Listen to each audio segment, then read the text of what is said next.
તો બાળકો, જલ્દી જલ્દી નજીક આવી જાઓ. હા, તમે જ. આજે આપણે એક બહુ જ મજાની, એકદમ જાદુઈ અને મીઠી મીઠી વાર્તા સાંભળવાના છીએ. ખબર છે કોની? આપણા વહાલા કાનુડાની. અને એમના માથા પર પેલું મસ્ત મજાનું મોરપીંછ હોય છે ને, બસ એની જ આ અદ્ભુત કથા છે. તો ચાલો આપણે બધા ભેગા મળીને આ ભક્તિ અને પ્રેમથી ભરેલી બાળકથાની દુનિયામાં સફર કરીએ. તો વાત છે ને ઘણા ઘણા વર્ષો પહેલાંની છે. જરા આંખો બંધ કરીને કલ્પના તો કરો. એકદમ સુંદર અને રળિયામણું ગામ, આપણું વૃંદાવન.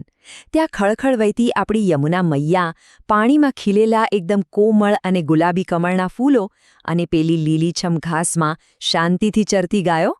અને હા, આ બધાની વચ્ચે પોતાની વાંસળીના મીઠા મીઠા સૂર રેલાવતો એક નાનકડો, નટખટ અને બહુ જ વહાલો છોકરો, આપણો કાનો, જે ક્યારેક માખણ ચોરે, મિત્રો સાથે ખૂબ રમે, પણ એના ચહેરા પર છે ને હંમેશા એક મસ્ત મોહક સ્મિત રમતું જ હોય. હવે એક દિવસ થયું એવું કે ગામની બહાર એક મોટા ઝાડના છાંયડા નીચે આપણો કાનો એકદમ શાંતિથી બેઠો હતો. ત્યાં અચાનક જ ટુહું ટુહું કરતો એક નાનકડો મોર ત્યાં આવ્યો. પણ અરે રે, એ મોર તો બહુ જ ઉદાસ લાગતો હતો. એની નાની નાની આંખોમાં તો આંસુ હતા. હવે આ જોઈને આપણા કાનુડાનું હૃદય તો સાવ પીગળી જ ગયું.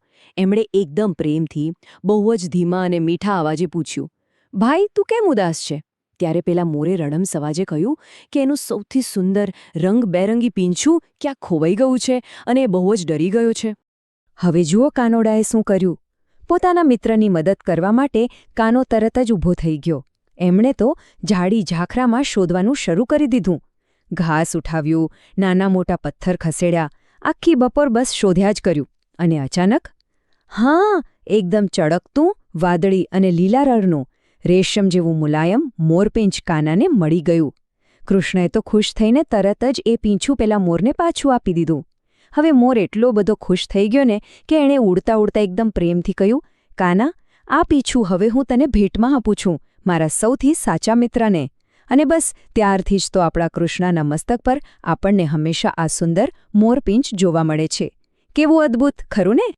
નમસ્તે વહાલા માતા પિતા અને વહાલા બાળકો. આ ખરેખર માત્ર એક વાર્તા નથી હો, પણ એમાં જીવનનો એક બહુ જ મોટો અને સુંદર સંદેશ છુપાયેલો છે.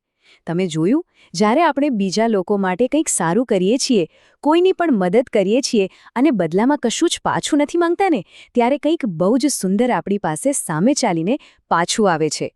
બિલકુલ એવી જ રીતે જેમ કોઈ પણ સ્વાર્થ વગર મદદ કરવાથી આપણા કાનુડાને જગતનું સૌથી સુંદર મોરપીંછ મળ્યું.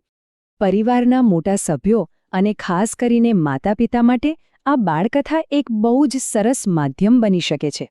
આજે રાત્રે જ્યારે તમે બધા પરિવાર સાથે જમવા બેસો ને, ત્યારે બાળકો સાથે બેસીને એક નાનકડો પ્રશ્ન જરૂર પૂછજો. બેટા, શું તે આજે કોઈને મદદ કરી છે?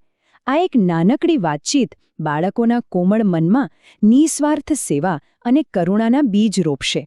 અને સાચા અર્થમાં કહીએ તો આજ તો ભક્તિભાવની સાચી શરૂઆત છે, કારણ કે કૃષ્ણનો આ પ્રેમ